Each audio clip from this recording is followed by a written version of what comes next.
A'udzubillahi minasyaitonirrajim. Bismillahirrahmanirrahim. Assalamualaikum warahmatullahi wabarakatuh.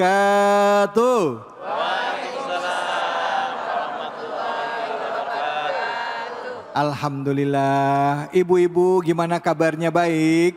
Alhamdulillah. Pak. Pak. Tidur lagi. Kabarnya gimana, baik? Alhamdulillah. Tentunya kami berharap semua pemirsa yang ada di rumah juga dalam keadaan sehat walafiat. Amin ya rabbal alamin. Hari ini alhamdulillah kita kembali bersilaturahim dalam program yang insya Allah selalu dinantikan setiap akhir pekan. Yaitu Cahaya Hati Indonesia. Mari pertama-tama kita panjatkan puji syukur kita atas kehadirat Allah Subhanahu wa Ta'ala, Sang Rabbul Alamin. Tidak lupa kita berikan salawat dan salam kita kepada junjungan kita Nabi besar Muhammad sallallahu alaihi wasallam beserta keluarga, sahabat dan umatnya yang setia hingga akhir zaman. Ibu-ibu dan bapak-bapak, saya mau tanya sebelum kita masuk ke tema. Ibu pernah cemburu enggak? Pernah. Jujur. Bu, ya. Pernah cemburu enggak? Ya. Gitu suaranya. Jawab pernahnya. Pernah.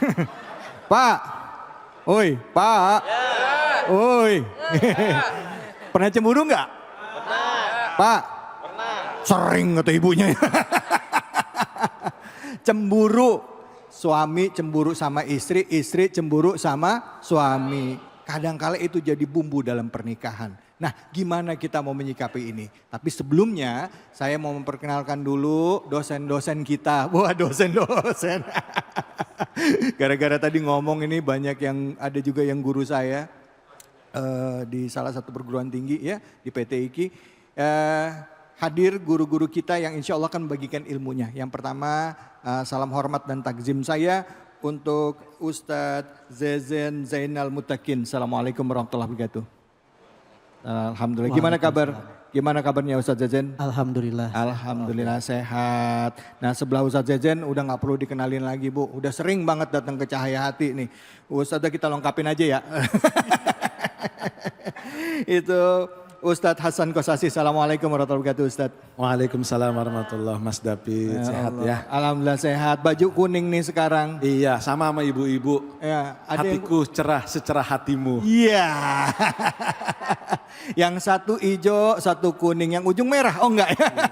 Karena sekarang lagi musim kampanye. Belum ntar lagi ya. Belum ya. Belum ntar lagi. Baik, makasih banyak Ustadz Hasan. Sebelah Ustadz Hasan. Sama-sama Mas David. Hadir guru kita Ustazah Nina Khairina. Assalamualaikum warahmatullahi wabarakatuh. Waalaikumsalam warahmatullahi wabarakatuh. Ustazah Nina ini istimewa Bu karena beliau ini tamatan dari Al-Azhar Kairo ya Bu ya. Betul. Istimewa karena perempuan sendiri. Iya salah. Ustazah itu di Al-Azhar Kairo dulu ambil jurusan apa Ustazah? Saya ambil jurusan Syariah Islamiyah. Syariah Islamiyah, Masya Allah. Terus lanjut lagi kuliahnya Ustazah? Lanjutnya di UIN. Di karena UIN? udah keburu hamil Bu. Jadi Gitu. gak boleh lagi ke jauh-jauh ya. Kebetulan suami saya juga lulusan Al-Azhar juga. Ketemu di sana ayat-ayat cinta. Iya. Pas banget dah. Pas banget ini. Aduh luar biasa. Jadi begitu pulang udah hamil. Jadi gak Hamil boleh ya. lagi nerusin ke sana. Iya. Alhamdulillah saya nerusin di UIN Syarif Hidayatullah S2. Alhamdulillah S2-nya di situ ya. Ya. Masya Allah ini motivasi nih buat kaum ibu, kaum perempuan untuk mengejar ilmu S1, S2 jalan terus insya Allah ya. Insya Allah bisa jadi dokter juga ya Bu ya. Amin ya rabbal alamin. Baik, saya tidak akan berpanjang kalam. Inilah dia guru-guru kita yang hadir pada kesempatan kali ini. Langsung saja ngomongin soal cemburu. Ngomongin soal cemburu. Ini dia tayangannya. Pemirsa, beberapa hari yang lalu telah terjadi sebuah kejadian yang tragis. Diduga karena cemburu seorang suami tega membakar istri dan anak-anaknya dengan bensin. Aksi ini pun mengejutkan warga sekitar. Tak hanya itu, melihat ketiga korban telah terbakar, sang suami pun ikut menyiramkan bensin pada tubuhnya sendiri. Api pun seketika menjalar dan bertambah besar. Beruntung api bisa cepat dipadamkan oleh pemadam kebakaran. Ya inilah dia cemburu buta akhirnya jiwa pun melayang ya. Silakan untuk menyikapi ini Ustadz Zezen Fadol. Waktunya singkat Ustadz. Oke, terima kasih atas waktunya. Berkaitan apa yang sudah ditayangkan tadi, ternyata Islam itu hadir di tengah-tengah masyarakat kita umat muslim sebagai rahmatan lil alamin. Sebagai rahmat dan hadirnya Islam mengajarkan kita untuk tidak saling membenci kekerasan dan sebagainya. Termasuk apa yang sudah tadi ditayangkan terkait rasa cemburu dalam Islam ada batasan. Jangan sampai rasa cemburu buta. Kalau ada rasa cemburu buta, ini yang akan mengakibatkan keterpurukan, mengakibatkan hal-hal yang negatif pada diri kita. Maka sahabat Ali radhiyallahu anhu pernah berkata, jangan kalian cemburu kepada keluarga-keluargamu yang akan muncul kalau ada cemburu buta, maka mengakibatkan dampak buruk. Oleh karena itu, adapun yang namanya cemburu itu dalam Islam ada batasan dan ada koridornya. Inilah sifat cemburu yang perlu berlandaskan secara Islami, cemburu yang berasaskan keimanan yang kuat. Terima kasih. Baik, alhamdulillah. Terima kasih banyak Ustaz Jajan. Silakan Fadl Ustaz Hasan, Ustaz Sasi. Ya. Kalau melihat Fiti tadi, alangkah sungguh meriskankan, menyakitkan hati ya. Hanya karena cemburu Pak, yang mungkin belum tentu terjadi. Cemburu Bu, yang belum tentu dilakukan. Akhirnya menjadi malapetaka bukan cuma buat mereka berdua sebagai pasangan, tapi anak ikut menjadi korban.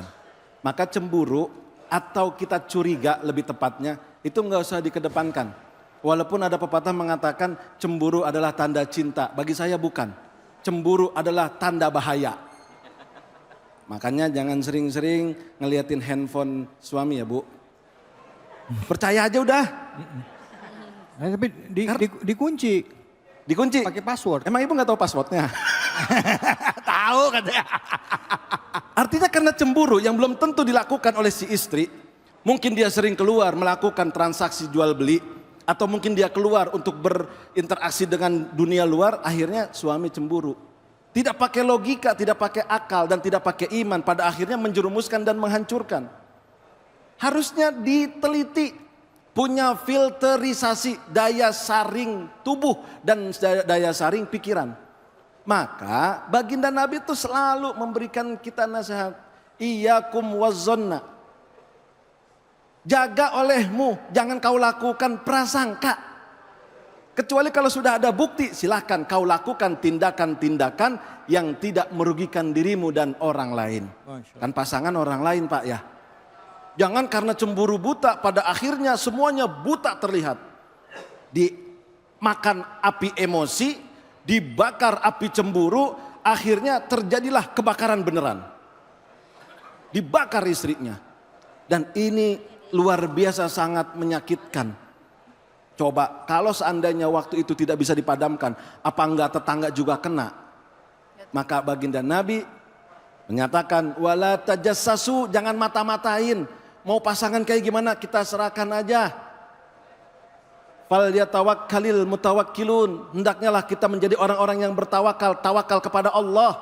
Mau seperti apa pasangan kita, mau seperti apa kelakuan pasangan kita, biarkan Allah yang tahu. Hei, ingat wahai pasanganku, antara kau dan Allah tidak ada batas. Mataku mungkin akan tertutup oleh jarak dan waktu, tetapi pandangan hatiku dan Allah Subhanahu wa taala memberikan aku fasilitas doa untuk mencari seperti apa dirimu. Masya Allah. Jadi begitu Mas David. Baik Ustaz. Jangan cemburu buta. Jangan Karena cemburu. apa? Kagak enak, menyelakakan dan membahayakan. Baik, alhamdulillah. Terima kasih banyak Ustaz Hasan. Nah ini yang terakhir nih kita tunggu nih komentarnya Ustazah nih, perempuan sendiri, sudut pandangnya terhadap permasalahan ini. Silakan Ustazah, singkat. Ya, bismillahirrahmanirrahim. Saya teringat satu hadis Nabi yang bunyinya begini. Laisa syadidu bisur'ati, innama syadidu alladhi yamliku nafsahu indal ghadab.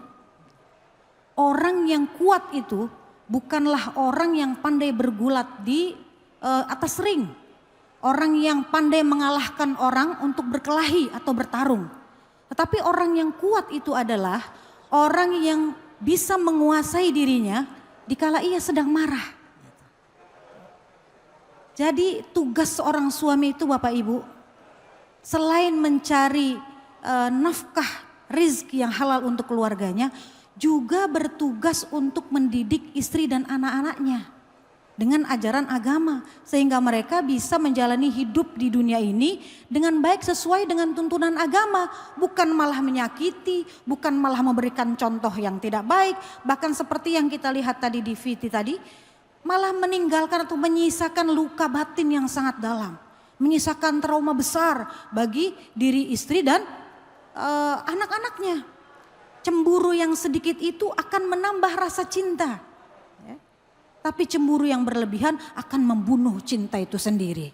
Jadi pesan Nabi ya, tentang kriteria calon istri yang 4 ini Mas David. Kekayaan, kecantikan, kekayaan, harta, nasab atau keturunan, kemudian agama, lalu menjadikan agama menjadi sesuatu yang paling utama. Fazfar bidzatid din taribat yadak, simbol keberuntungan, sejatinya berlaku juga bagi laki-laki. Ya, bagi seorang calon suami. Gitu. Jadi para wanita hendaklah ketika mencari calon suami, carilah yang agama dan akhlaknya baik dulu. Dibandingkan melihat ketampanannya, kekayaannya, nasabnya. Ya syukur-syukur kita dapat semuanya Bu. Dapat suami yang soleh, ganteng, tajir, Masya Allah, ya surga dunia itu mah ya. Nah, bagi para bujang dan para gadis yang sedang menanti jodohnya ini ya. Nah, pantaskan diri kita. Pantaskan untuk apa? Menjadi wanita-wanita yang solehah, menjadi laki-laki yang soleh, sehingga nanti pasangan kita akan memilih kita yang insya Allah yang datang itu juga soleh dan solehah. Amin. Nah, kalau sudah demikian, bahtera yang akan dilayarkan nanti itu pasti akan dapat melewati seluruh badai, rintangan, halangan. Ya. Baik. Itu karena apa? Karena sudah dinakodai oleh seorang suami yang paham betul tentang jalan hidup yaitu agama, dan dinavigatori atau didampingi oleh seorang istri yang paham betul tentang rambu-rambu kehidupan syariat. Dengan demikian akan sampai pada tujuan hidupnya yaitu apa? Bahagia di dunia dan selamat di akhir. Amin. Terima kasih banyak Ustazah. Giliran tadi dilihat dari gantengnya, amin katanya. Amin. Terus ilmunya nasabnya, amin. Amin. Begitu kayaknya, amin. Kelihatan banget ya. Aminnya kenceng banget ya, yang kayaknya ya. Ngarep banget itu. Allahu Akbar. Baik ibu-ibu, itulah tadi yang disampaikan oleh guru-guru kita yang mengenai masa cemburu. Nanti akan kita bahas lebih dalam lagi. Jangan kemana-mana, tetap di Cahaya Hati Indonesia. A'udzu billahi minasy syaithanir rajim.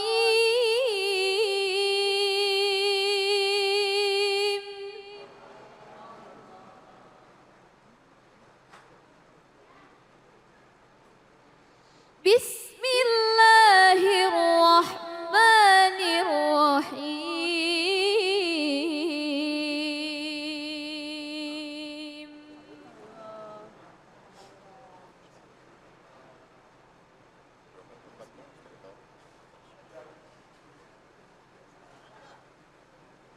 Ya ayyuhalladzina amanu jtanibu katsiran minadh-dhann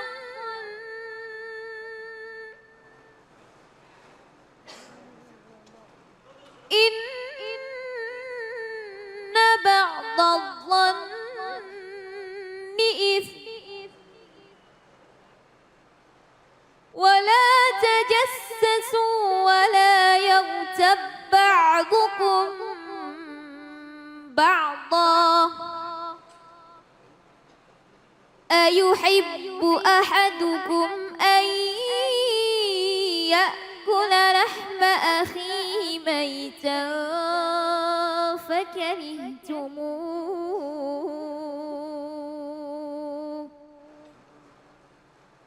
واتقوا الله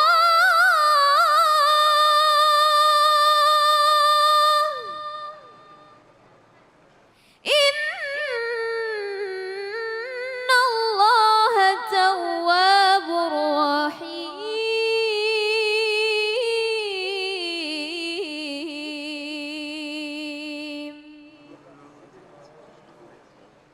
Sadaqallahul azim. Sadaqallahul azim. Surah Al-Hujurat ayat 12, ayat yang mungkin sering kita simak, sering kita dengar, dan ini jadi pelajaran bagi kita khususnya dalam rangka hidup bertetangga dan bersaudara, ya, dalam hubungan antar sesama manusia. Yang tadi sudah dibacakan dengan merdu oleh hafizah kita, qari'ah kita, yaitu Keila. Dan langsung saja kita simak kajian tafsirnya dari surah Al-Hujurat ayat 12 tadi bersama dengan guru kita Ustadz Hasan. Silakan Ustadz. Assalamualaikum warahmatullahi wabarakatuh. Bismillahi walhamdulillah. Wassalatu wassalamu ala rasulillah. Sayyidina wa habibina wa syafi'ina wa qurrati a'yunina wa maulana Muhammad ibn Abdillah. La hawla wa la quwata illa billah amma ba'du wa ba'da tahiyah. Subhanaka la ilma lana illa ma 'allamtana innaka antal alimul hakim. Qala rabbi shrah li sadri wa yassir li amri wahlul 'uqdatam min lisani yafqahu qawli amma ba'd. Hadratil mukarramin, para alim, para ulama, para habaib, para masyayikh dimanapun berada, mudah-mudahan guru-guru kita semuanya panjang umur, sehat walafiat, dan selalu diberikan keberkahan agar terus bisa membimbing kita menjadi orang-orang yang diridhoi oleh Allah Subhanahu wa taala. Para jamaah, Bapak Ibu, Ketua DKM Masjid Baitur Rahman yang sungguh luar biasa, serta para pemirsa Cahaya Hati Indonesia iNews TV di mana berada, insya Allah kita ngaji mendapatkan berkah dari Allah Subhanahu wa taala. Amin. Kalau orang mau ngaji, insya Allah ketemu jati diri. Amin. Karena apa? Dapat bimbingan dari wahyu ilahi. Amin. Allah, amin. Ya Allah ya Rabbal Amin. alamin. Mas David, hari ini Ya. sungguh luar biasa tema kita. Karena apa? Ini yang sering saya alami dalam rumah tangga. Cemburu Ya. buta. Ngaku ini. Iya. Ya karena begitu ya. Iya. Jadi cemburu ini banyak yang kadang memberikan kita kesalahan dan kefatalan. Nah, maka dibahaslah cemburu ini dikategorikan sebagai prasangka. Karena apa? Prasangka itu banyak menyalahkan aturan manusia yang tadinya berakal, kalah dengan nafsu, emosi, dan pada akhirnya akan terjadi kebrutalan yang tidak kita inginkan. Maka di sini kita sudah siapkan ayat surat Al-Hujurat ayat 12 yang melarang kita untuk berburuk sangka atau berprasangka buruk di dalam kehidupan kita. Kita baca ayatnya agar kita memahami. A'udzubillahi minasyaitonir rajim. Ya ayyuhalladzina amanu jtanibu katsiran minadh-dhanni inna ba'dadh-dhanni itsmun wa la tajassasu wa la yaghtab ba'dukum ba'da ayuhibbu ahadukum ayyakula lahma akhihi maitan fakarihtumu wattaqullaha innallaha tawwabur rahim. Ayat dari surat Al-Hujurat ini luar biasa. Kita diingatkan langsung oleh Allah Subhanahu wa taala. Apa yang diingatkan oleh Allah? Hai orang-orang yang beriman. Berarti yang dipanggil siapa? Yang beriman, yang mau memakai keimanannya. Ya. Beda dengan muslim yang hanya sebatas Islam agamanya. Tapi orang-orang yang beriman yang mau memakai akal dan hatinya sebagai pedoman hidup sesuai dengan ajaran Allah Subhanahu wa taala dan ajaran baginda Nabi besar Muhammad Sallallahu alaihi wasallam. Dan ini sudah banyak ditafsirkan oleh para ulama di dalam kitab-kitab tafsir. Orang yang mukmin adalah orang yang memakai imannya dengan hati dan imannya dengan akal sehingga dibimbing untuk tidak terjerumus sama seperti hewan yang tidak pernah diajar. Maka kata Allah, hai orang-orang yang beriman, jauhi olehmu kebanyakan daripada prasangka. Artinya apa? Allah sudah ngingetin kita, prasangka itu banyak. Prasangka itu berlipat-lipat. Prasangka sama orang lain, prasangka sama diri kita. Jangan-jangan saya susah nih karena saya begini. Jangan-jangan rumah tangga saya ini begini karena pasangan saya begini. Itu namanya prasangka. Dan ini sangat dilarang oleh Allah Subhanahu wa taala. Sebab apa? Sesungguhnya sebagian prasangka itu adalah dosa Dan janganlah kamu mencari kesalahan-kesalahan orang lain. Jangan kamu menggunjing sebagian dengan yang lain. Tidakkah kalian suka? Apakah kalian suka kalau di antara kalian makan daging saudaranya sendiri, makan bangkai saudaranya sendiri? Maka tentulah kalian merasa jijik, kata Allah. Dan bertakwalah kepada Allah. Sesungguhnya Allah Maha penerima taubat dan Maha penyayang. Orang yang mukmin, orang yang mukminah tidak akan pernah memata-matai suaminya. Hatinya selalu terpaut. Lihat Sayyidatina Khadijah kepada baginda Nabi yang jauh lebih muda, nggak pernah ngecek-ngecek baginda Nabi lagi di mana. Karena apa? Dia tahu penjagaan Allah jauh lebih dari penjagaan dirinya. Beda sama ibu-ibu sekarang, jangankan pulang cuma 5 jam, dia pulangnya cuma 3 jam aja ditanya. Suami pulang kerja bukan disediain air, handphone diambil, password dibuka. Apa? Cari masalah. Dan jangan buka aib kepada tetangga. Sekalipun misalkan suami kita bermain mata dengan wanita lain, tapi niatnya ibadah, ibu izinin. Kagak katanya. Lagi serius-serius langsung kagak enak aja. Nah ini penyakitnya nih Pak. Laki-laki itu boleh Bu lebih dari 1. Betul? Enggak. Boleh. Boleh. Boleh 2, 3, 4. Tapi yang lebih baik itu? Oh. Saya kalah sama ibu-ibu. Maka jangan curiga. Jangan kita berpatokan kepada nafsu. Sekalipun mohon maaf, suami ibu ada main mata dengan wanita lain karena dia mau poligami, bolehin. Tetapi kalau ibu nggak bolehin, bilang dengan baik-baik. Wahai sayang, kalau kau memilih wanita lain, sekarang aku berikan kepada pilihanku. Apa? Kau pilih aku atau dia? Iya. Begitu Pak, benar nggak? Saya yakin Bapak kalau dibayain, nggak bakalan tuh yang namanya mau milih yang lain. Iya. Aku rumah tangga dengan dirimu. Kau adalah malaikat kecilku. Yes. Begitu jangan. Hei, handphone mana? Ini siapa ini? Laki belum suruh ngopi, ada WA, cuman rekan bisnis, dicurigain. Kira-kira kesel nggak Pak? Kesel Pak? Curhat aja nggak apa-apa Pak. Ada yang langsung ngangguk, ada yang ngelirik istrinya dulu. Dan ini bukan cuma curiga dalam rumah tangga, sama tetangga juga nggak boleh. Bukan cuma rumah tangga, sama tetangga juga nggak boleh. Ya, sodako ke masjid, pengen dipuji. Urusan apa kita sama amal orang lain? Jangan curiga, oh jangan-jangan dia begini, jangan-jangan dia begitu. Karena cuma pengen ini, pengen itu. Biarin, kalau kita melihat kebaikan orang lain, kita berharap bahwa kebaikan itu juga bisa kita lakukan.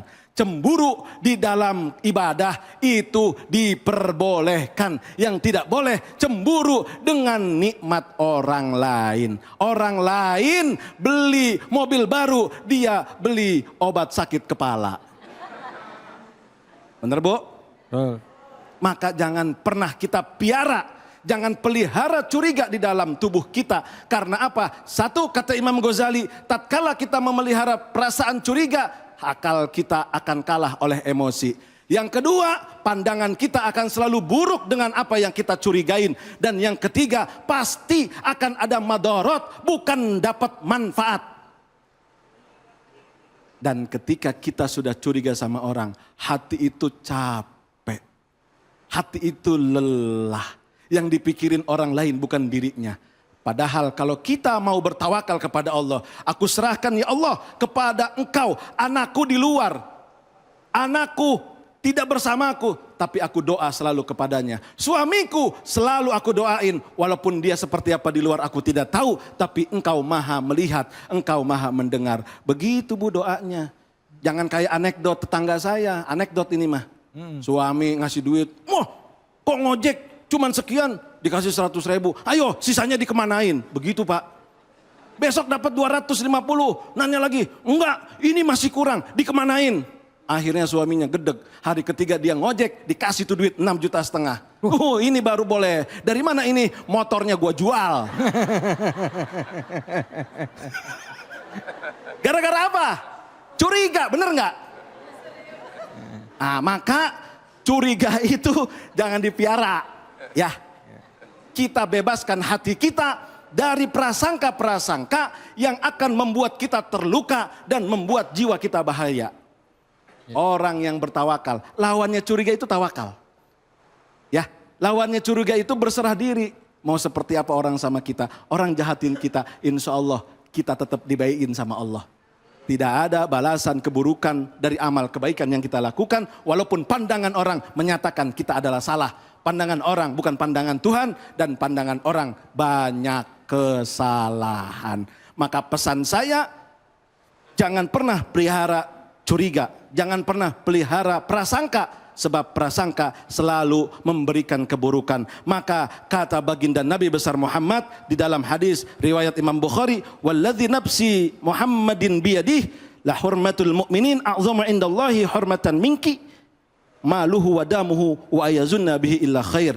Kata baginda Nabi, demi Tuhan yang jiwa Muhammad di dalam genggamannya, sesungguhnya kesucian orang mukmin itu lebih besar di sisi Allah Subhanahu wa taala daripada kesucianmu.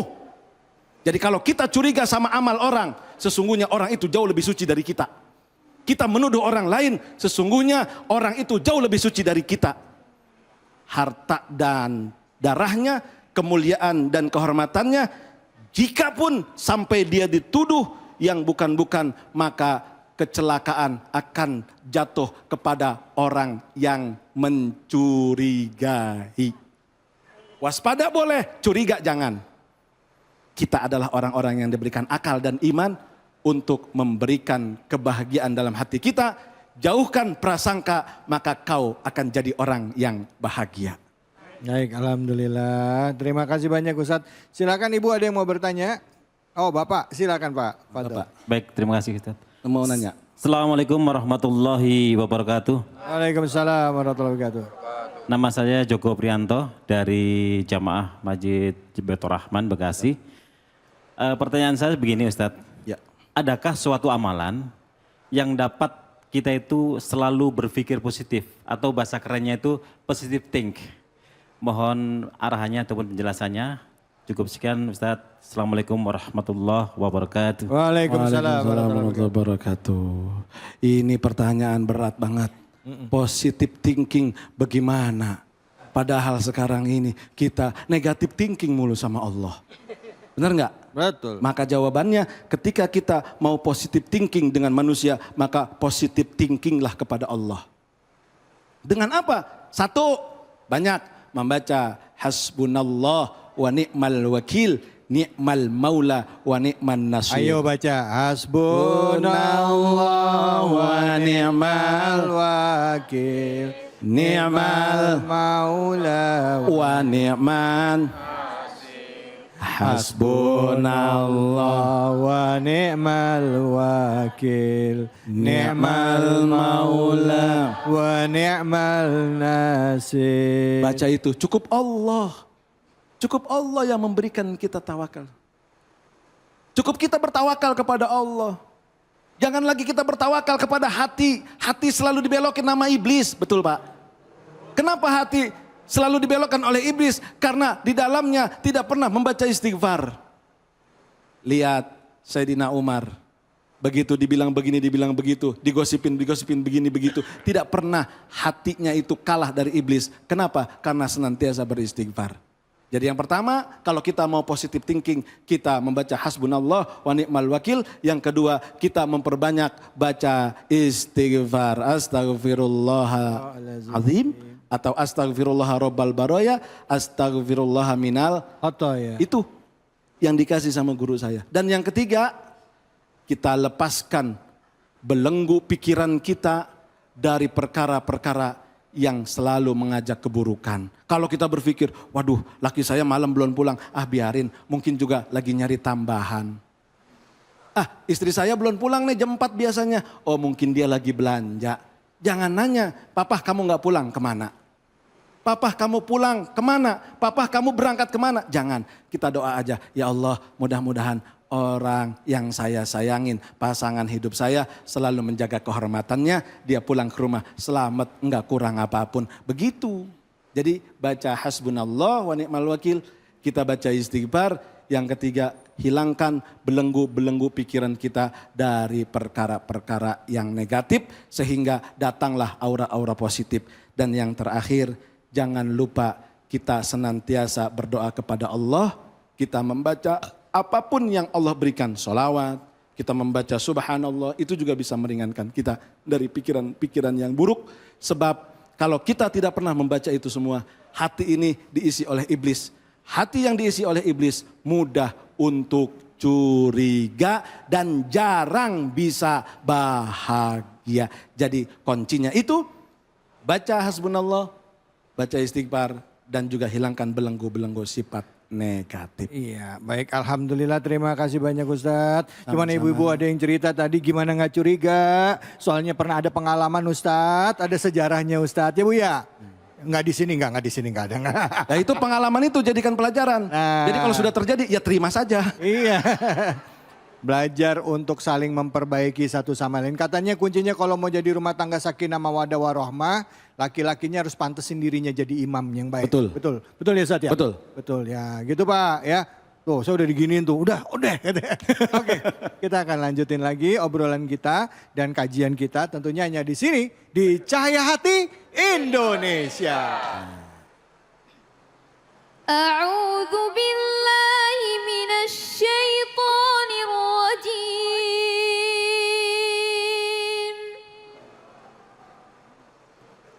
Bismillahirrahmanirrahim.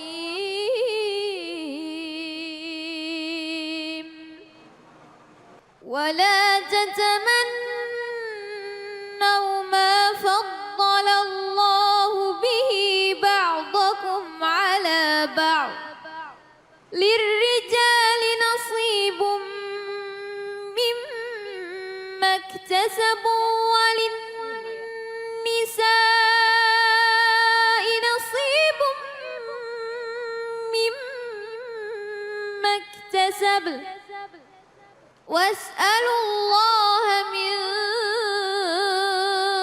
فضله إن الله كان بكل شيء عليما صدق الله العظيم. Dengan menyebut nama Allah yang Maha Pengasih lagi Maha Penyayang. Dan janganlah kamu iri hati terhadap karunia yang telah dilebihkan Allah kepada sebagian kamu atas sebagian yang lain. Karena bagi laki-laki ada bagian dari apa yang mereka usahakan. Dan bagi perempuan pun ada bagian dari apa yang mereka usahakan. Mohonlah kepada Allah sebagian dari karunia-Nya. Sungguh Allah Maha mengetahui segala sesuatu. Maha benar Allah dengan segala firman-Nya. Ayat yang dibacakan tadi dan juga terjemahan yang saya bacakan adalah surah An-Nisa ayat 32. Dan ini masih berkaitan erat dengan tema kita mengenai cemburu. Ya. Nah, untuk mengkaji ayat ini lebih dalam, langsung saja kita simak kajiannya, kajian tafsirnya bersama dengan Ustadz Zazen. Silakan Ustadz, fadhol. Ya, terima kasih. Assalamualaikum warahmatullahi wabarakatuh. Alhamdulillahilladzi qad akhraja nataijal fikri li arbabil hija. Amma ba'd. Ibu-ibu damang. Alhamdulillah. Alhamdulillah. Bapak-bapak damang. Alhamdulillah. Alhamdulillahirabbil alamin.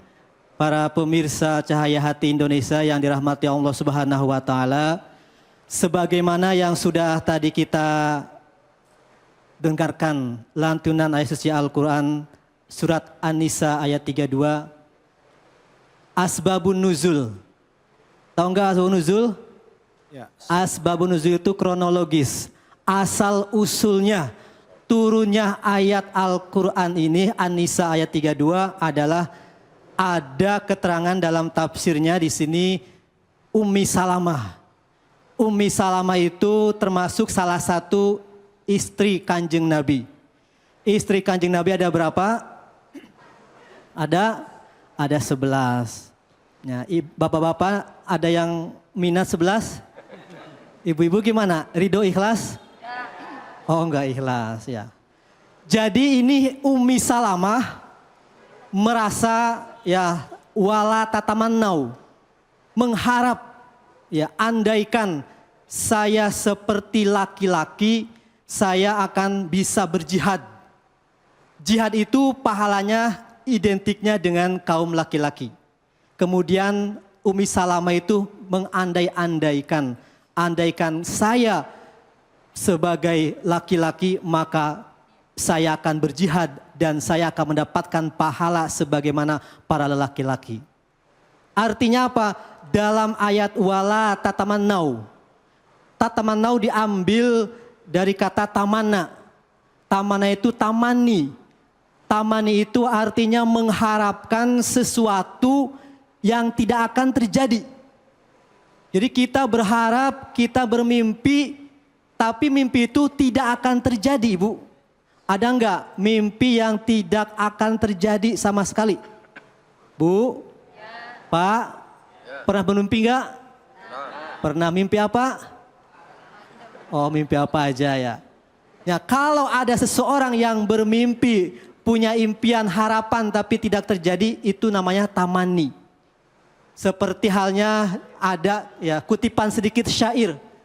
Ada orang tua renta ketika berjalan melihat ya bayi yang sedang disusui oleh ya ibunya. Kemudian dia menghayal, dia bermimpi, dia berharap, aduh andaikan saya ya diulang lagi masa muda atau masa kecil seperti bayi itu, pasti saya bisa nenen susu lagi. Jadi berandai-andai masa tua pengen masa muda lagi. Ini tidak bisa terjadi. Ya, nggak bisa bim salah bim. Kalau sebalikannya antonim dari tamani adalah taroji. Taroji itu mengharapkan, berharap, bermimpi pada hal yang bisa terjadi. Kita berharap pengen sukses bisa terjadi dengan ikhtiar dan doa. Kita pengen jadi orang pinter, kita pengen kaya dan sebagainya, bisa. Itu namanya harapan yang disebut dengan kata taroji. Ada tamani, ada taroji. Jadi dalam hal yang seperti ini di ayat An-Nisa 32 ini, Ummi Salamah bertamani. Ya, seorang perempuan berubah menjadi seorang laki-laki. Ini tidak akan terjadi. Makanya di sini dijelaskan lagi oleh Allah, ma faddalallahu bihi ba'dakum ala ba'din. Jadi jangan sampai dalam hati kita berharap anugerah nikmat-nikmat yang Allah sudah berikan kepada sebagian satu, sebagian lain. Mereka yang laki-laki sudah punya bagiannya masing-masing atas pahalanya, dan perempuan pun punya bagiannya masing-masing atas pahalanya yang sudah dikerjakan. Intinya jangan sampai ayat ini mengindikasikan jangan ada kata saling dengki ataupun iri. Hasud. Ya, tahu hasud, Bu? Pak, tahu hasud? Hasud itu iri, ya. Contoh, biasanya ibu-ibu yang lagi ngerumpi, ada aja tetangganya beli mobil baru. Hehehe, itu ya, mobilnya baru ini. Duh, ya gini. Jadi perasaan-perasaan itu. Nah, ini namanya perasaan, berkaitan dengan perasaan dengki atau hasud. Ini harus dihilangkan dalam diri kita. Jadi merasa mobil yang dimiliki tetangga kita itu, didoakannya itu semoga hilang. Ataupun dicuri. Nanti alhamdulillah. Ini jangan ya. Jangan ada ya dalam benak kita, jiwa kita itu merasa hasud terhadap nikmat-nikmat yang sudah diberikan kepada orang lain. Kelebihan-kelebihan, harta kekayaan, karir, jabatan dan sebagainya. Ini kaitan dengan penyakit hati. Makanya obat hati ada berapa? 5 obat hati. Teruskan, mangga. Baca. Yang kedua,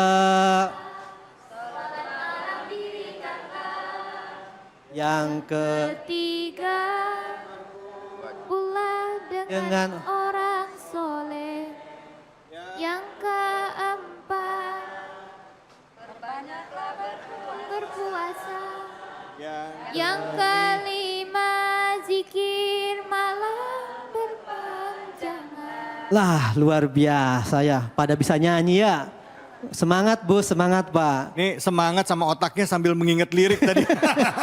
Ya itu, Aduh, lagi. kita harus mengingat lagi kembali ya.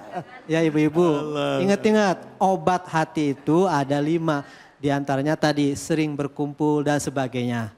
Artinya apa? Artinya penyakit yang ada dalam diri kita termasuk tamani ataupun berharap nikmat itu hilang dari orang lain ataupun beralih kepada diri kita, itu disebutnya hasud. Hasud sudah ada ya beberapa abad ataupun di dunia ini ketika Qabil dan Habil. Ini sifat yang sudah ada di zaman Nabi Adam alaihissalam.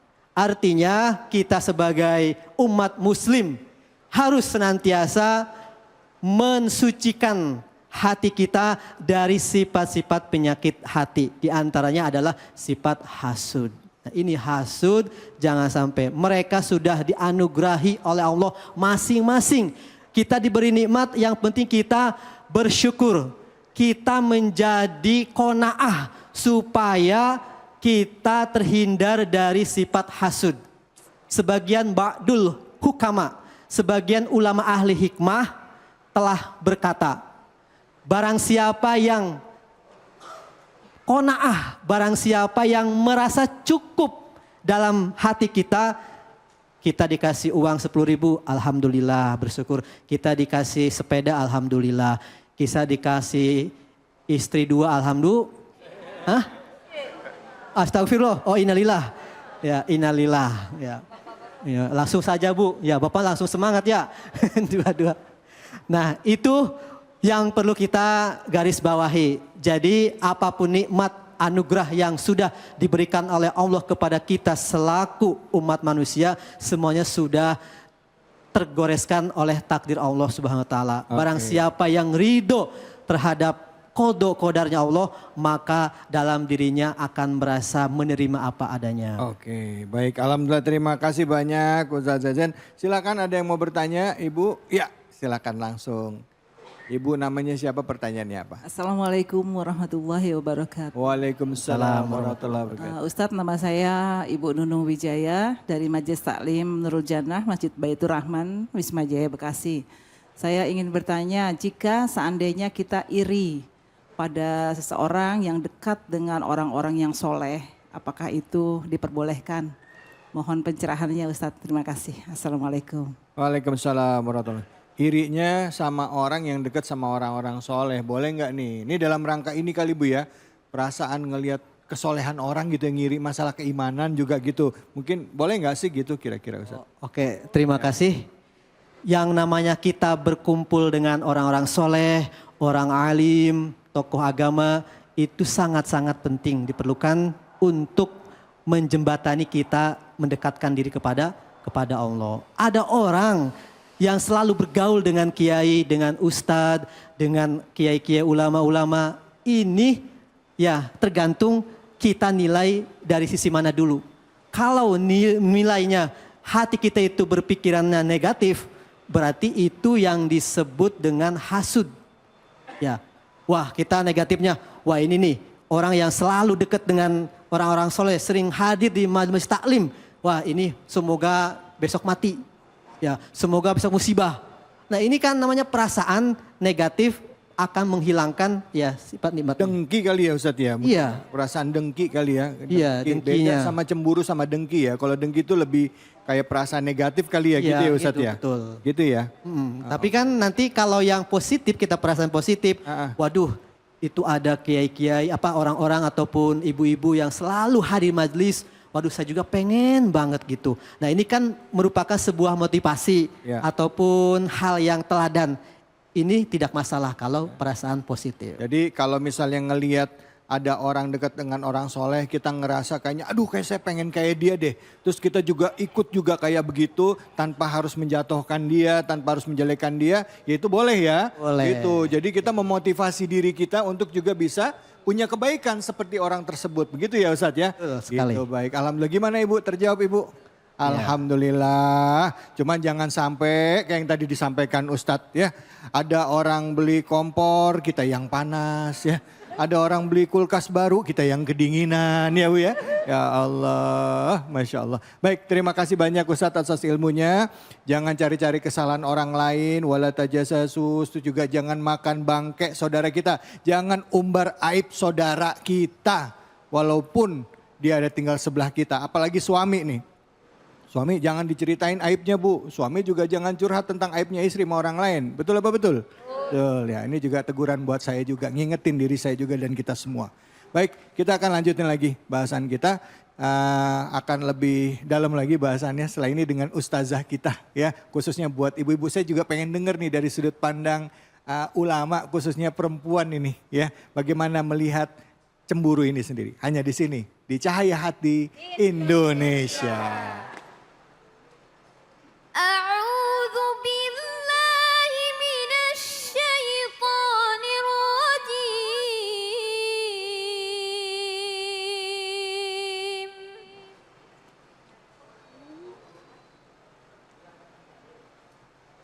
Bismillahirrahmanirrahim. Wa min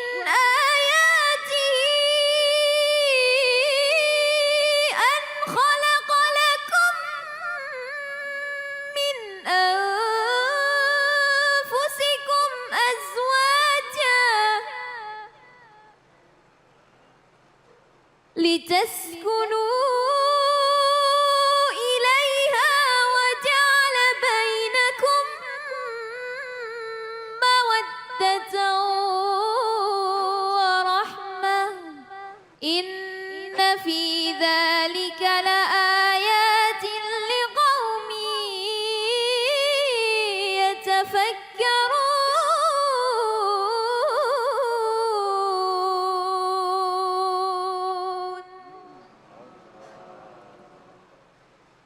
صدق الله العظيم.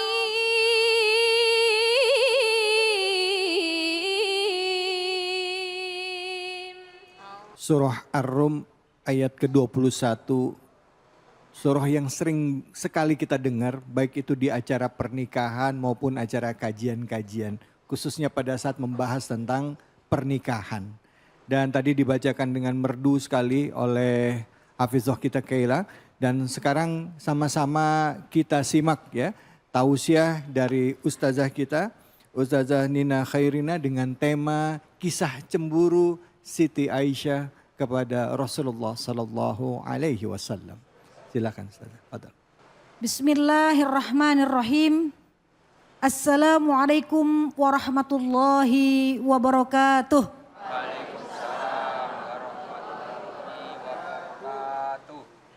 Hamdan wa syukran lillah, wassalatu wassalamu ala rasulillah, amma ba'du.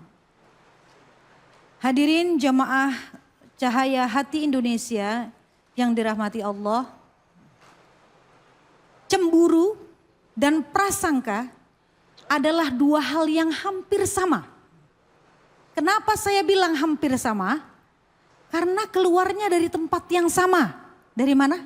Hati. Dari hati. Ya. Bedanya di mana?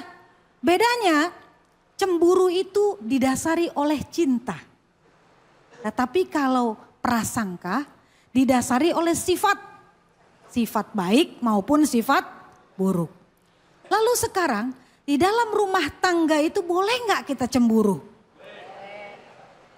Bapak ibu pernah cemburu? Sering jangan-jangan. Mas David pernah cemburu? Pernah, ada yang diomongin, ada yang enggak. Marah nggak kalau cemburu? Ada yang iya, ada yang enggak. Ada yang Jadi cemburu itu ternyata sih boleh-boleh saja Pak Bu ya. Asalkan masih dalam batas wajar, normal. Ya. Karena cemburu itu merupakan salah satu tanda cinta, salah satu tanda cinta. Ya. Sebab ternyata Allah juga memiliki sifat cemburu. Karena tanda cintanya Allah. Allah cemburu kepada siapa sih Bu? Kepada hambanya. Hamba yang bagaimana yang dicemburui oleh Allah? Allah cemburu kepada hambanya yang lebih mementingkan urusan dunia dibandingkan dengan ketemu Allah. Allah cemburu kepada hambanya yang lebih memilih bermaksiat dibandingkan menjalankan perintah-perintahnya. Cemburu Allah, Bu. Apalagi kita manusia. Jadi cemburu itu adalah bumbunya rumah tangga. Asalkan ujungnya nanti adalah keromantisan. Keharmonisan. Sayyidah Aisyah saja pernah cemburu kepada Rasulullah. Nah ini, kapan sih Sayyidah Aisyah ini cemburu kepada Rasulullah? Ketika Rasulullah menyebut-nyebut nama Siti Khadijah. Siapa Siti Khadijah? Istri Rasul yang pertama. Menyebut kebaikan-kebaikannya, menyebut kemuliaan-kemuliaannya. Cemburu Siti Aisyah. Allah. Sampai terungkap kata-kata, ya Rasulullah, apa sih yang engkau bisa lakukan lagi dengan Siti Khadijah? Kata Siti Aisyah, saking cemburunya. Bukankah Allah telah menggantinya dengan wanita yang lebih baik darinya? Allah. Kata saking cemburunya Siti Aisyah. Apa kata baginda Nabi? Demi Allah, Allah tidak pernah menggantinya. Maksudnya mengganti Siti Khadijah. Karena apa? Karena dia adalah wanita yang pertama kali masuk Islam. Di saat yang lain semua orang mengingkariku. Allah. Dia adalah orang yang membenarkanku. Di saat orang yang lain semua mendustakan aku. Dia adalah orang yang melimpahkan hartanya untukku. Di saat orang lain semua menahan hartanya, tidak mau membantuku. Dan dialah yang memberikanku keturunan di mana istri-istriku yang lain tidak bisa memberikannya. Masya Allah. Itu Nabi bilang, marah nggak Nabi? Enggak. Hanya menasehati, menegur. Jadi bapak kalau istrinya cemburu, jangan marah-marah Pak. Ya, kalau marah-marah tembang ngamuk. Benar gak Bu? Tembang ngamuk istri Mas David kalau dicemburui, kalau dimarahin tuh dipeluk aja udah peluk selesai. Ya, dinasehati. Ya. Satu saat Nabi sedang berada di rumah Siti Aisyah. Ada beberapa sahabatnya juga yang sedang ada di sana. Ya. Kemudian datanglah orang suruhan membawa makanan buat Nabi ke rumah Siti Aisyah. Ternyata suruhan itu disuruh oleh siapa? Istri Nabi yang lain. Siapa? Sayyidah Zainab. Ya, Zainab binti Jahsh. Ketika Siti Aisyah tahu itu makanan dari Sayyidah Zainab. Allah. Cemburu lagi Siti Aisyah. Masya Allah ya Bu, perempuan ya. Rasanya ya. Cemburu lagi Siti Aisyah itu. Ditepis itu tangannya si pesuruh itu. Sampai jatuh itu makanan. Piringnya sebelah dua deh, pecah. Marah gak Nabi? Enggak Pak. Nabi gak marah. Nabi ambil itu piring yang pecah. Nabi rekatkan lagi sama kedua tangannya begini. Dipegangin sama Nabi begini.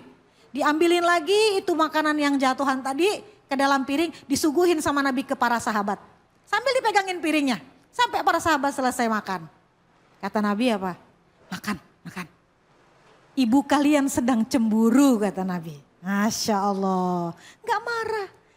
Jadi banyak sekali kisah-kisah kecemburuan Sayyidah Aisyah kepada Rasulullah yang berujung keromantisan yang diberikan oleh Rasulullah kepada Siti Aisyah. Kenapa? Karena Rasul faham sekali bahwa Siti Aisyah cemburu itu karena cintanya yang mendalam kepada baginda Rasul. Gitu, ya. Jadi kita juga demikian Bu. Jangan cemburunya tidak mendasar. Bapak juga demikian. Ya. Suaminya pulang kerja biasa jam 5. Ya. Jam 6 belum datang. Mana nih? Jangan mampir melipir kemana-mana ini. Nah itu. Bukannya khawatir malah curiga was-was prasangkanya kemana-mana. Nah itu. Gak tahu suaminya diangkot-angkotnya mogok. HP-nya lobet gak bisa menghubungi. Iya kan? Nah itu. Pernah gak digatuin sama istri Pak? Nah, jawabnya takut-takut Bapak. Nah, takut Bapak jawabnya. Ibu-ibu juga jawab tadi. Iya. Alasan. Alasan, iya ya. Lah sama istri juga jangan begitu ya. Jangan cemburu. Bapak juga jangan cemburu. Kalau ada istrinya yang kerja pulang telat, ya mudah-mudahan ada halangan. Mudah-mudahan istri saya selamat, gak berkurang sedikit apapun begitu. Ya dalam rumah tangga. Sekarang bagaimana caranya dalam rumah tangga itu supaya cemburu kita tidak berlebihan, Bu? Ya Pak, tidak berlebihan. Gimana caranya? Caranya yang pertama adalah tambah ketakwaan kita kepada Allah. Rajin ngaji, ya. Kemudian datang ke majelis-majelis ilmu, sholatnya ditambah, ibadah-ibadah yang lain ditambah supaya apa? Hatinya terisi.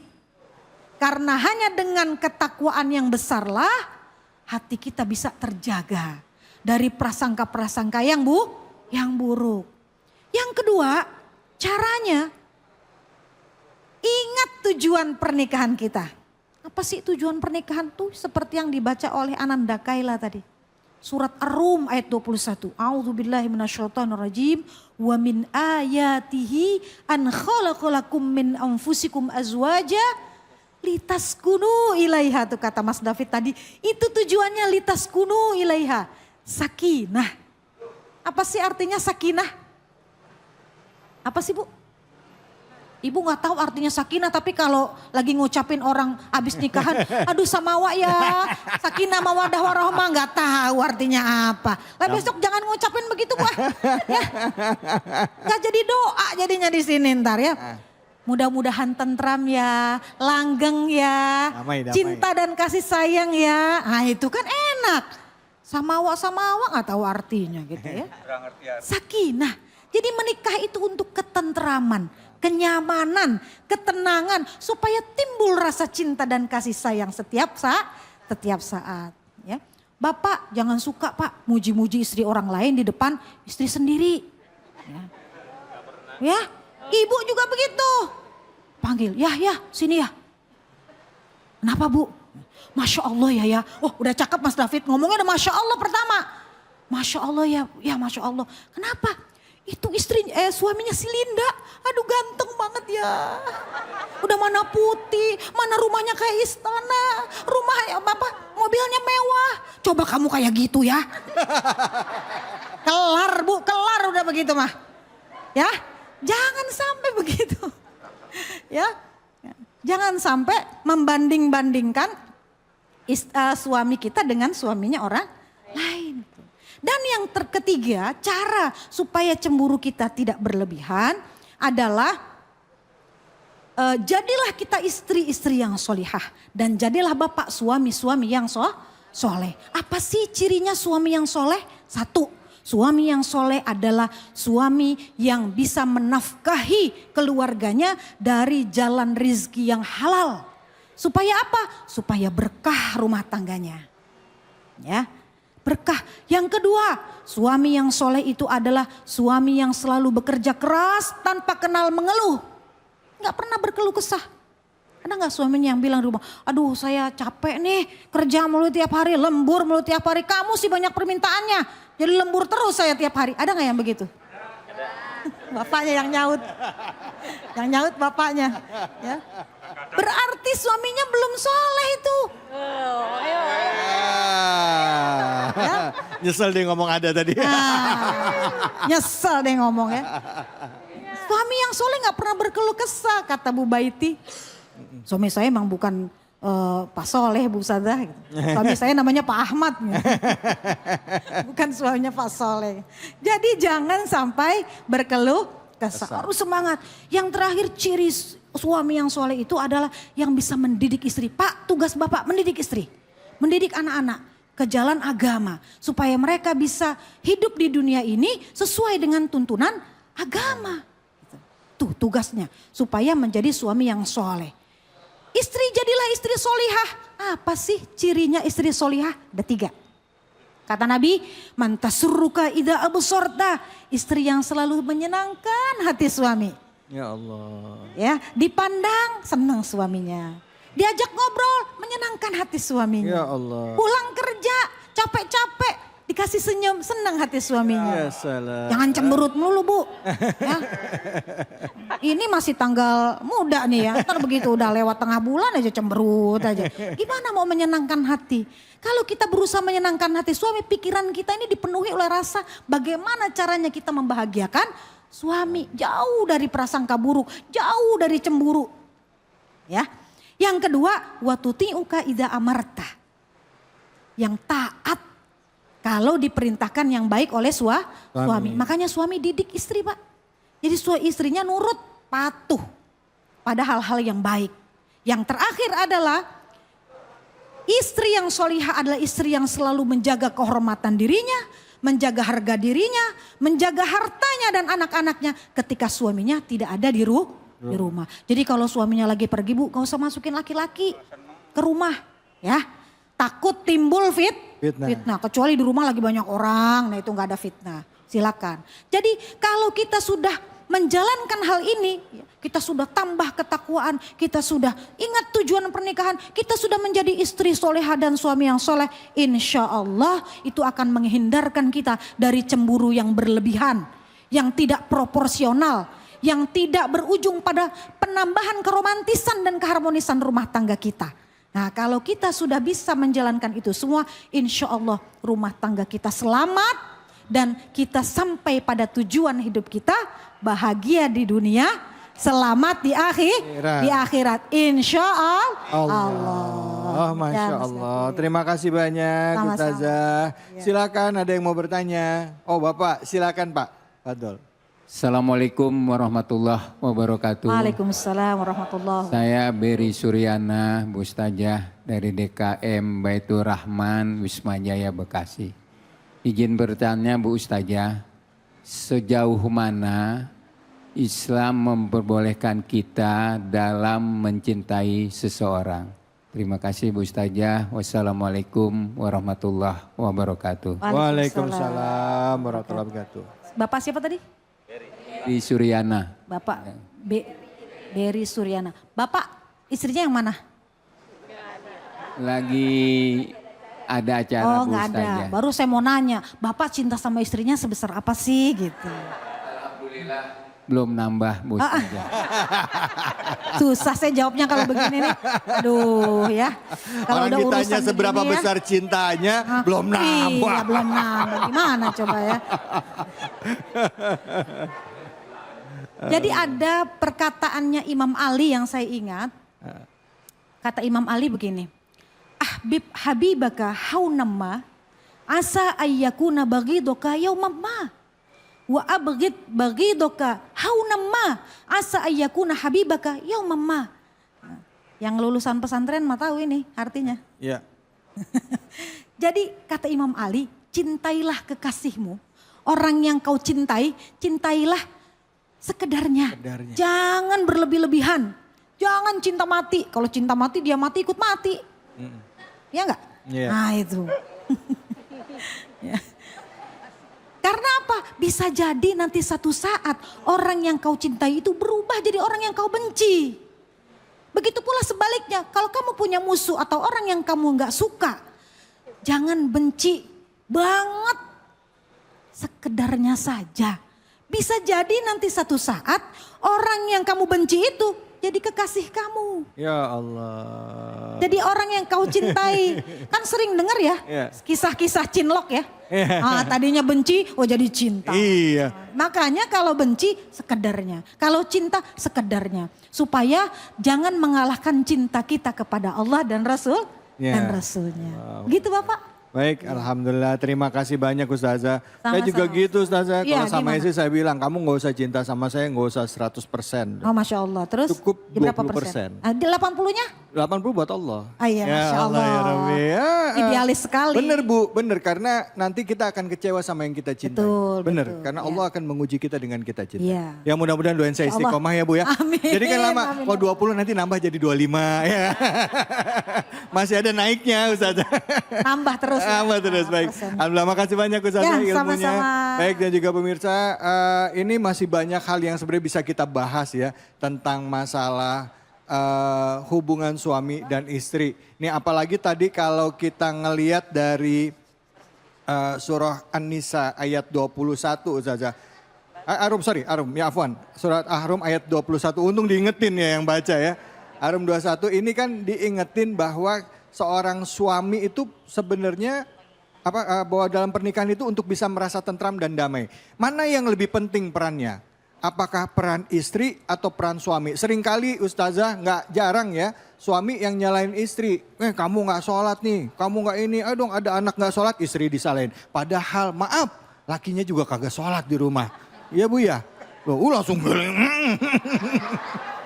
Jadi gimana ustazah pakai gitu? Silakan ustazah dijawab dulu sebelum kita pindah segmen. Ya, jadi sebetulnya karena akad nikah ini suatu perjanjian, maka ada konsekuensi yang timbul dari perjanjian ini. Yaitu apa? Adanya tanggung jawab, tugas dan tanggung jawab. Hak dan kewajiban. Hak itu adalah yang kita terima dan kewajiban adalah yang kita jalankan. Jadi kita jangan pengennya minta haknya aja, tapi kewajiban tidak dijalankan. Itulah makanya saya bilang bahwa calon-calon suami dan calon-calon istri, pantaskan diri kita dulu masing-masing untuk menjadi wanita soleh dan laki-laki yang wanita yang solihah dan laki-laki yang soleh. Supaya apa? Itu tadi bisa menjalankan peran, tugas dan tanggung jawabnya sesuai dengan tuntutan agama. Karena itu yang paling penting. Maka pilih dulu yang akhlaknya baik, agamanya baik. Baik calon istri maupun calon suami.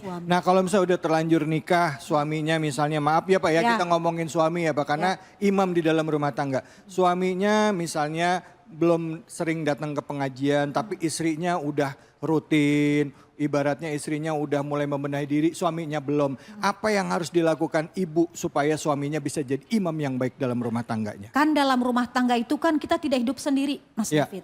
Kita kan berdua. Jadi berkomunikasi lah. Masa ya udah punya suami kita mah sendiri aja. Emang masuk surga maunya sendirian aja. Iya. Nah, nggak mau ketemu lagi sama suami kita. Ya mau dong. Makanya harus berkomunikasi. Harus betul-betul ayo ya kita datang ke pengajian. Itu loh ada pengajian masjid. Dia kan khusus bapak-bapak, ayo datang. Ibu-ibu udah ikut pengajian, bapaknya belum. Ajak. Sambil diajak, sambil difatehahin. Sambil diajak, sambil baca fatihah. Kenapa? Karena doa kita untuk suami kita, begitu pula doa suami untuk istri, itu nyambung terus sampai liang lahat. Allah. Nggak ada putusnya dan cepet koneknya, ya cepet koneknya itu, wifi-nya luas jaringannya itu, ya. Kuat kenceng. Jadi kalau kita doain cepet nyambungnya. Tapi kalau misalnya memang Mas David kita sudah berusaha terus, ya untuk mengajak doa udah ini udah, terus suaminya memang tidak bisa lagi diapa-apain gitu ya, memang bawaan orok begitu Bu. Ya. Ada ya?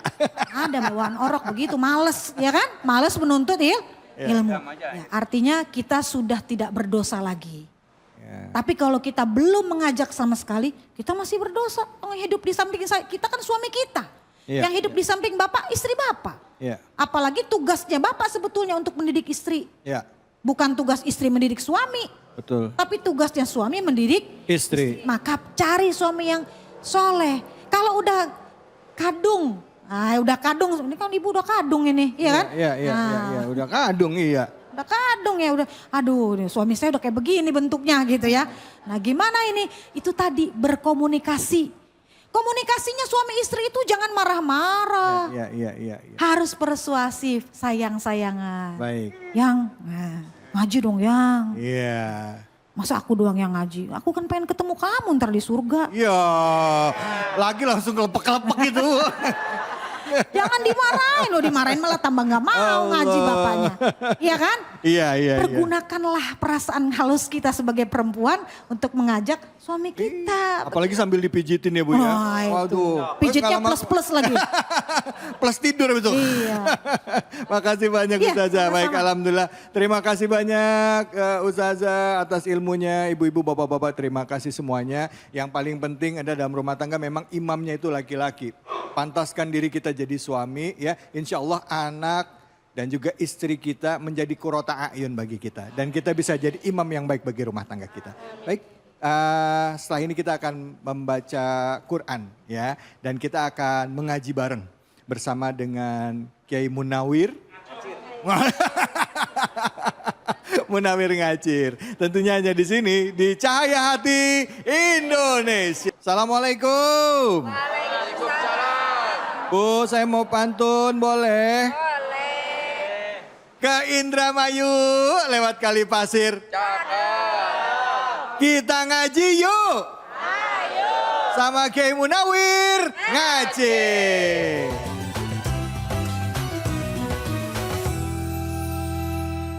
Assalamualaikum warahmatullahi wabarakatuh. Waalaikumsalam warahmatullahi wabarakatuh. Auzid alaihi warattilil Qur'ana tartila.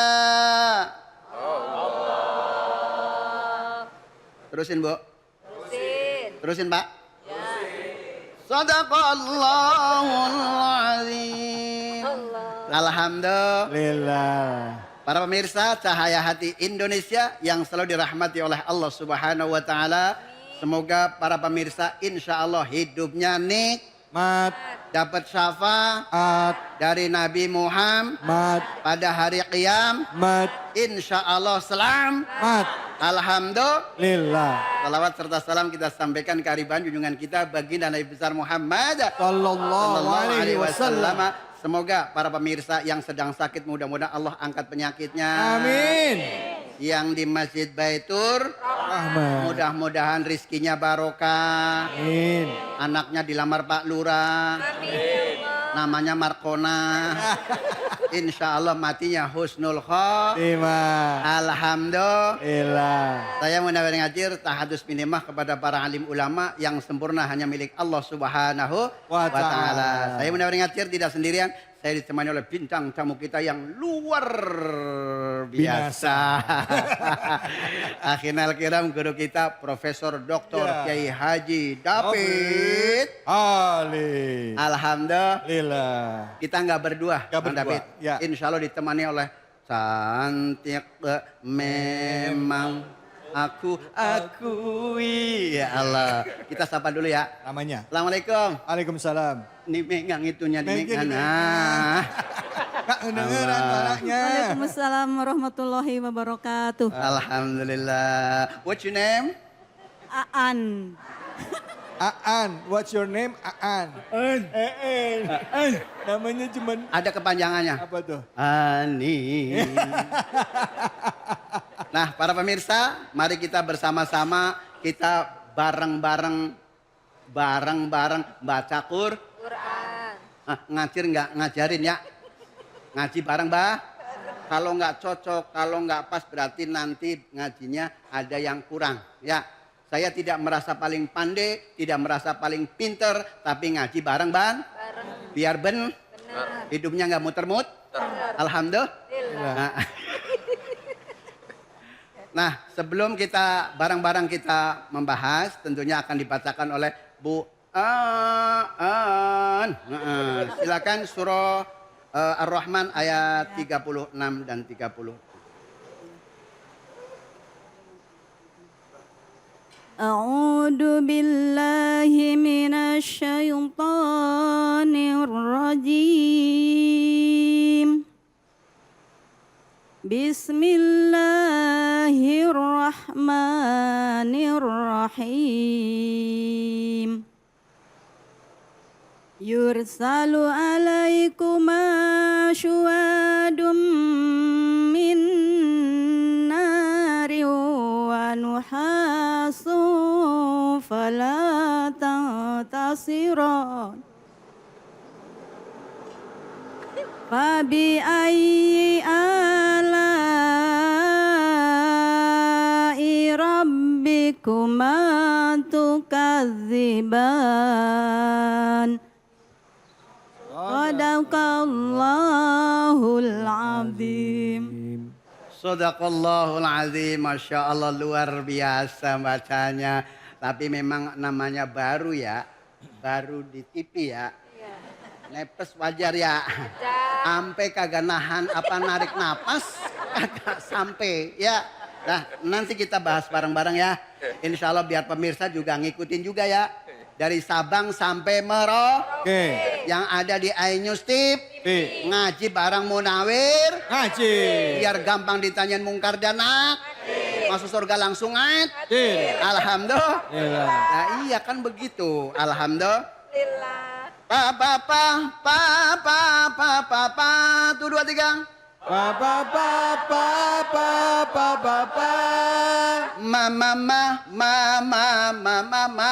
Tuh 2 3. Mama. Nanti Bu Aan sama Bu Aus ya. Nanti di rumah suaminya ngomong mama begitu ya. Ntar disambut. Begitu. Ya, iya. Ini mohon maaf, kalau membaca Quran nggak pakai seni kan nggak enak. Ya nggak? Ya coba kalau membaca Quran begini. Bismillahirrahmanirrahim. Enak nggak? Ya kagak enak. Coba wala ilaha illallah wallahu akbar. A'udzu billahi minasy syaithanir rajim. Tuh 2 3. A'udzu billahi minasy syaithanir rajim. Bismillahirrahmanirrahim. Bismillahirrahmanirrahim. Yursalu alaikuma syuwazum min narin wa nuhas. Tuh 2 3. Yursalu alaikuma syuwadum min nari wa nuhas. Wa nuhasun fala tantasiran. Wa nuhasun fala tantasiran. Sadaqallahul azim. Sadaqallahul azim. Ada namanya ahkamur ra'i. Ahkamur ra'i itu kalau di dalam ilmu nahwu shorof itu bentuknya adalah bentuk idofah. Understand? Yes. Alah yes aja deh baru cepat. Nah, ro di sini hukum ro itu terbagi menjadi tiga. Pertama yaitu tafkhim, yang kedua yang ketiga tafhim dan kok sama bagaimana? Ya beda. Coba jelasin. Nah, kalau tafhim itu artinya Nah, tebal begini. Nah, kemudian alasannya kenapa? Apabila nih ro ketika diiringi oleh harokat fathah atau domah itu dibaca tafhim, dibaca Understand Bu Aan? Yes. Udah yes aja biar cepet ya. Nih, kalau dibaca ini nggak boleh dibaca yur, nah yur, ya rori ruror,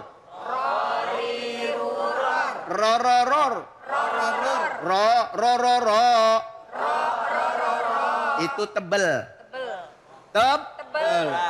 Kemudian yang kedua yang dibaca taurik artinya tipis. Diiringi ini ro oleh harokat kasro. Nanti ada pengecualian. Ada ro yang dibaca tipis akan tetapi bacanya imalah. Cuman ada satu menurut Imam Hafiz yaitu majre ha dibaca imalah tapi hakikinya adalah tarkik. Kenapa? Kalau iya pemirsa ini, kalau ya identik dengan kas. Ini paham apa enggak sih? Paham? Ya Allah. Khairat. 1, 2, 3. Khairat. Nah itu sebenarnya dibaca tarkik. Karena apa? Ya-nya itu mestinya kan identik dengan kasroh. Nah sebelum ya mati itu kan pakai fathah, ya kan? Khair. Barang. Khair. Jangan pakai e. Nah sekarang Bu Aan coba. Iya, khair, iya. Ayo Bu. Khair. Lagi. Khair. Khair. Khair. Nah, ini kadang-kadang kalau huruf apa namanya halak ya, halq di tenggorok, khair. Khair. Ini nggak boleh dibaca khoyu, nggak boleh. Khair. Ya, karena ya itu kan identik dengan harokat kasro.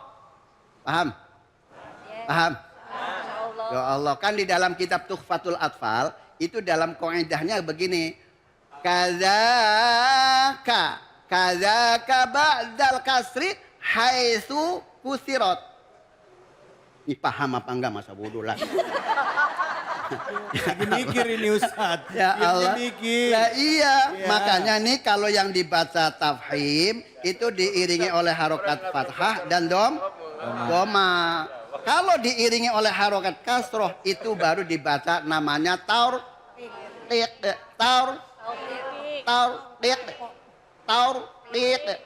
Barang 1, 2, 3. Nah begitu. Jadi kalau azan Allahu Akbar, Allahu Akbar. Nah, begitu. Jangan Allahu Akbar lah. Ini bedanya bahasa Indonesia dengan bahasa Arab.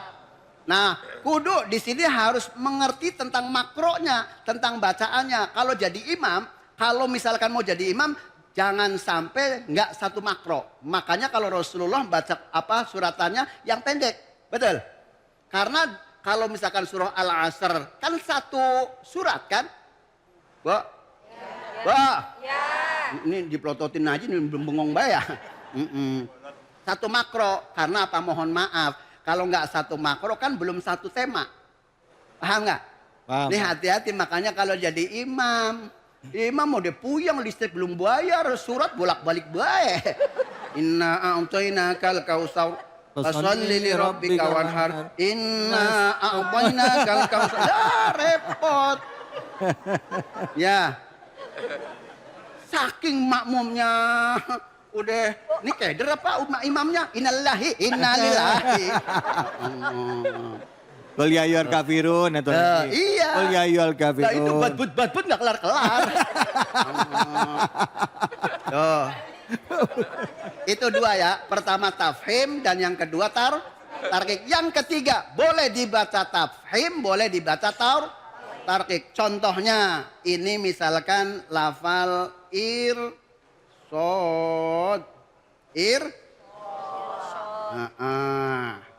Kenapa boleh dibaca tarkik, boleh dibaca tafhim? Karena setelah ro bertemu dengan huruf isti'la. Ini huruf isti'la yaitu sudah apa namanya tertera, yaitu hurufnya ada tuh 7. Nah mudah-mudahan apa yang sedikit saya sampaikan, saya tidak menggurui. Saya ngaji bareng bareng. Mudah-mudahan esok bisa berjumpa lah di lain kesempatan. Makanya kalau ngundang ntar lewat Bang David sama saya ya. Insya Allah. Terima kasih Bu Aan.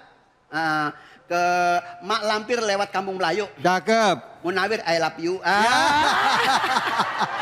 Sekian. Assalamualaikum warahmatullahi wabarakatuh. Waalaikumsalam warahmatullahi wabarakatuh. Baik, semoga apa yang disampaikan bermanfaat buat kita dan mengingat lagi ya pada saat kita membaca ayat suci Al-Quran, ya mungkin ada huruf, cara bacanya yang mungkin kita lupa, ya diingatkan lagi. Mudah-mudahan bermanfaat dan memperbaiki bacaan Quran kita. Saya akan lanjut lagi, setelah ini kita akan berdoa bersama, tentunya hanya di sini, di Cahaya Hati Indonesia.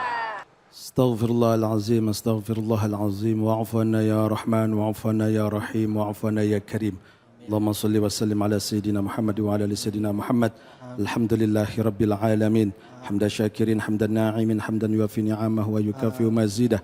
Ya Rabbana lakal hamdu wa lakal syukru wa minkal faraji wa ilaikal mustaka. Wa antal musta'ana wa la hawla wa la quwata illa billahil aliyyil azim.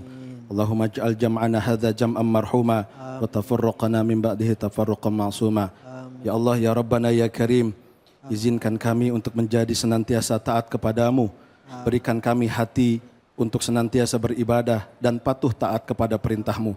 Ya Allah, jadikan keluarga kami, anak istri kami, suami juga, jadikan ya Allah orang-orang yang senantiasa berperilaku baik kepada keluarga dan senantiasa menjadikan dirinya penolong bagi kami untuk menuju arah-Mu. Ya Allah, hilangkan keburukan dalam rumah tangga kami, jadikan hati kami senantiasa memberikan kepercayaan kepada pasangan kami. Ya Allah, jauhkan penyakit-penyakit hati yang akan menghancurkan jiwa raga kami. Ya Allah, berikanlah kami ketenangan dalam rumah tangga, ketentraman dalam rumah tangga, kasih sayang dalam rumah tangga, dan jauhkan kami dari sifat-sifat buruk dalam rumah tangga. Ya Allah, wafatkan kami dalam keadaan husnul khatimah. Wafatkan kami dalam keadaan husnul khatimah. Wafatkan kami dalam keadaan husnul khatimah. Ya Allah, jadikan anak-anak kami anak-anak yang soleh dan soleha. Jadikan rumah tangga kami rumah tangga yang sakinah, mawaddah, warahmah, penuh dengan berkah, dan mudah-mudahan Kau berikan husnul khatimah. Rabbana hablana min azwajina wa dhurriyyatina qurrata a'yun waj'alna lil muttaqina imama. Rabbi habli minas salihin. Rabbana zalamna anfusana wa illam taghfir lana wa tarhamna lanakunanna minal khasirin. Rabbana atina fid dunya hasanah wa fil akhirati hasanah wa qina adzabannar wa adkhilnal jannata ma'al abrar ya aziz ya ghaffar ya karimu ya sattar. Wa sallallahu ala sayyidina Muhammad wa ala ali sayyidina Muhammad bifadli subhana rabbika rabbil izzati amma yasifun. Wassalamun alal mursalin walhamdulillahi rabbil alamin. Amin amin ya rabbal alamin. Alhamdulillahirabbil alamin. Hari ini kita belajar banyak tentang bagaimana kita bisa menata hati kita, khususnya kecintaan kita terhadap pasangan kita, kepada anak kita, kepada keluarga kita, termasuk juga kepada saudara kita. Bahwa cinta yang paling sempurna adalah kecintaan kepada Allah. Hati kita hanya untuk Allah. Yang lain itu istri, anak, semuanya adalah titipan dan kadang-kala menjadi ujian bagi kita. Karena itu senantiasa kita jaga hati kita isi hati kita dengan senantiasa mengingat Allah sebagai salah satu wujud keimanan kita kepada Allah. Dan dasarkan setiap pernikahan itu semata-mata karena Allah. Lillahi ta'ala. Saya David Ali kundur diri, semoga apa yang disampaikan bermanfaat bagi kita semua. Saya mohon maaf jika ada kesalahan dan khilafan. Billahi fisabilil haq, fastabiqul khairat, wallahu muwafiq ila aqwamit thoriq. Wabillahi taufiq wal hidayah. Assalamualaikum warahmatullahi wabarakatuh. Waalaikumsalam warahmatullahi wabarakatuh. Ya Sayyidi